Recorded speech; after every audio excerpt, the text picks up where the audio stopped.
జ్యోతమ్మా, పూజ బాగా జరిగిందా? బాగానే జరిగింది రంగా.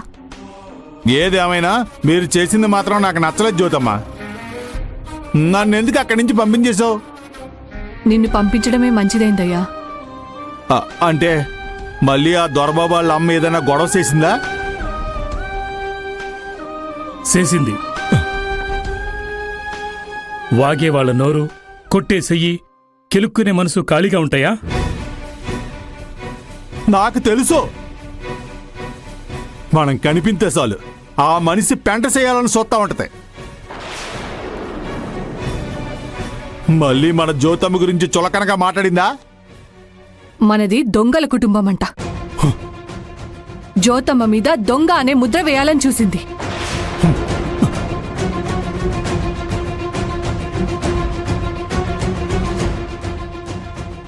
నేనాడుండుంటే ఆవిడ ఆడ మనుషుని చూడకుండా 4 పీకేవాణ్ణి. రంగా, ఆవిడేమీ మన శత్రువు కాదు. అయినా ఆవిడ ఏమన్నా సరే మనం చిన్న మాట కూడా అనకూడదు. ఏంటి జ్యోతమ్మ నువ్వు అనేది? ఆవిడ మనకి చేసిన అవమానాలన్నీ మర్చిపోయావా? మాతో అదేదో తాగించి మన బతుకులు లిక్కించి పరిచింది. మన స్థాయిని, అనరాని మాటలని, మన పరువు తీసింది. ఇయ్యాలేమో నీ మీద దొంగ అనే ముద్ర ఇయ్యాలని చూసిందంటే అలాంటి ఆవిడ్ని చూసి చూడనట్టు వదిలేయాలా? వదిలేయాలి రంగా.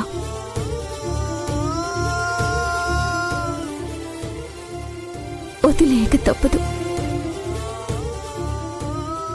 ఎందుకు జ్యోతమ్మ ఆవిడ్ని వెనకేసుకొని వచ్చి మాట్లాడుతున్నావు? అట్ట వదిలేస్తే ఆవిడ ఎదురైనప్పుడల్లా మనని ఇంకెంత హేళన చేస్తుందో తెలుసా? నువ్వు కూడా ఏంటమ్మా? నా చెల్లి ఆ ఇంటికి కోడలుగా వెళ్తోంది.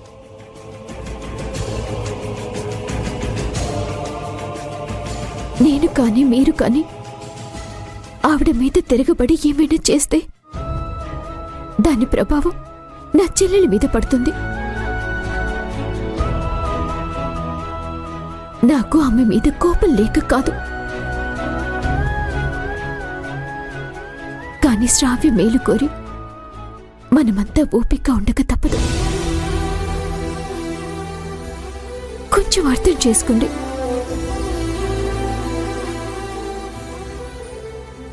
సర్లే, నువ్వు చెప్పావుగా, మేము అలాగే ఉంటాంలే. అసలు ఈ గొడవలన్నీ వదిలేసేయండి. బుజ్జమ్మ పెళ్లి దగ్గరకొస్తుంది కదా, ముందా ఏర్పాట్లు చూసుకుంటే మంచిది. అరే, అది కూడా నిజమేరా జ్యోతమ్మా. నువ్వు అలా ఉండకో. నిన్ను కాదు నేనేమీ చేయను, సరేనా? పద లోపల, పద పద.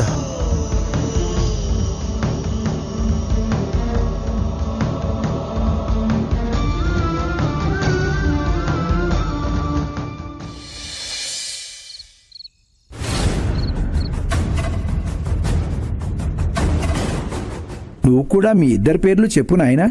రాజీవ్, జ్యోతి. తన ధ్యాస అంతా ఎక్కువ జ్యోతి పైన ఉంది. లేదత్తయ్య, రాజీవ్ నన్ను కొంచెం నిర్లక్ష్యం చేసినా నేను అస్సలు తట్టుకోలేను.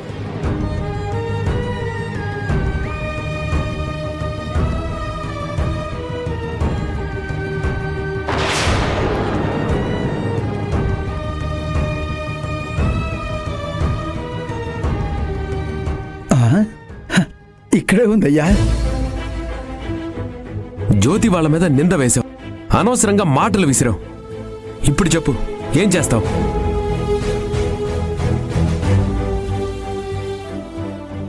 ఏమైంది మాధవి? గుడికెళ్ళొచ్చిన దగ్గర నుంచి ఎందుకంత కోపంగా ఉన్నావు? నేనే పని తలపెట్టినా ముందు ఎండ మావిలా కనిపించి ఆశ కల్పిస్తుంది. తర్వాత నా ప్లాను చితిమంటలా మారి దహనమైపోతుందమ్మా.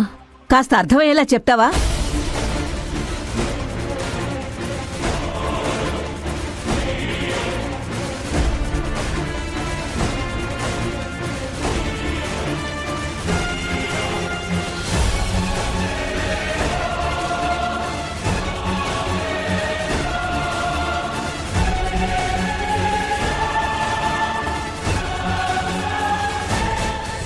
తాళిబొట్టు ఇక్కడే పెట్టానయ్యా, కనిపించడం లేదు.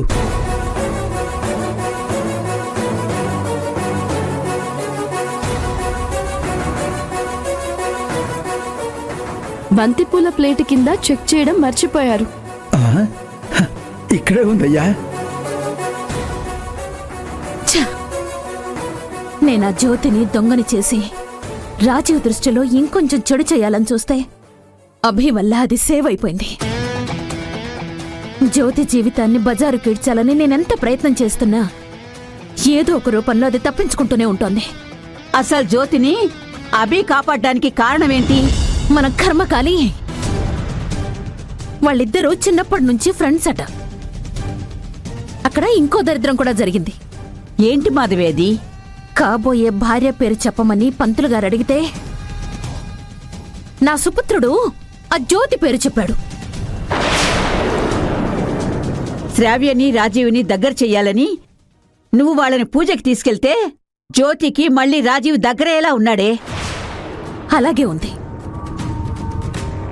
నేను చాలా పెద్ద ప్లాన్ వేసి మన ఇంట్లో కావాలని పూజ పెట్టించి రాజీవ్ చేత జ్యోతిని కొట్టించాను.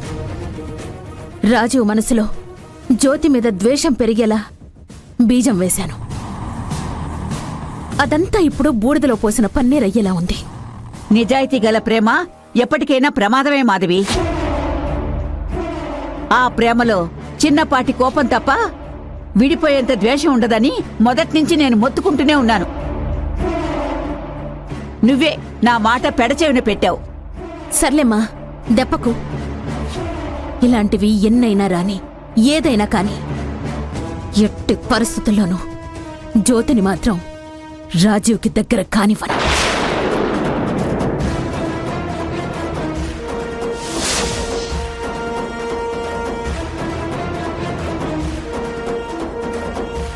జ్యోతిని ఈ ఇంటికి కోడలిగా అడుగు పెట్టనివ్వను. అవసరమైతే పెళ్ళయ్యేలోపు ఇంకో 4 పూజలు 2 ఫంక్షన్లు పెట్టైనా సరే జ్యోతిని పిలిపించి రాజీవ్ మనసులో దాని మీదున్న ప్రేమను పూర్తిగా చచ్చిపోయేలా చేసి ద్వేషాన్ని పెంచి శత్రువుని చేస్తాను. జీవితంలో జ్యోతి అనే పేరు చెప్తేనే రాజీవ్ అసహ్యించుకునేలా చేస్తాను.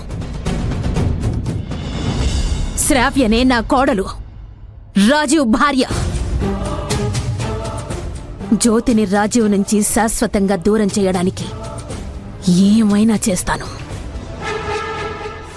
ఎంతకైనా తెగిస్తాను.